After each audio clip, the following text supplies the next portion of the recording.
Behind me is a marble table depicting the story of Jonah being swallowed by the great sea monster.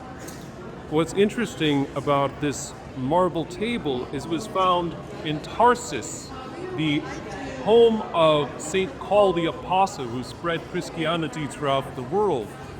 And it was fashioned in the early 300s. Why this is of interest is if you were living in the early 300s, it would have been a time of darkest persecution for the church.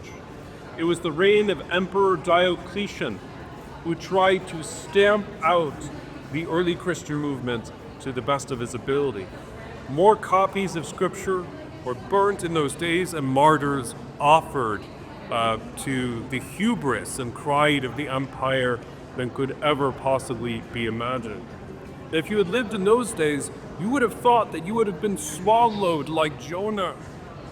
And yet what we find is just as Jonah, in the words of U2 in their famous song, In the Name of Love, just as Jonah was washed on an empty beach and was rescued, just as our Lord defeated sin and death through his resurrection bodily the third day, so too the church would pass through the early 300s to find themselves rescued on the other end of the spectrum, with the rise of Constantine the Great and the rise, of course, of the church finally having a place permitted within the Roman Empire.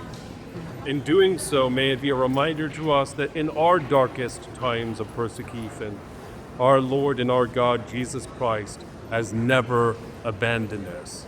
Like Jonah, he has led us through the depths of the deep.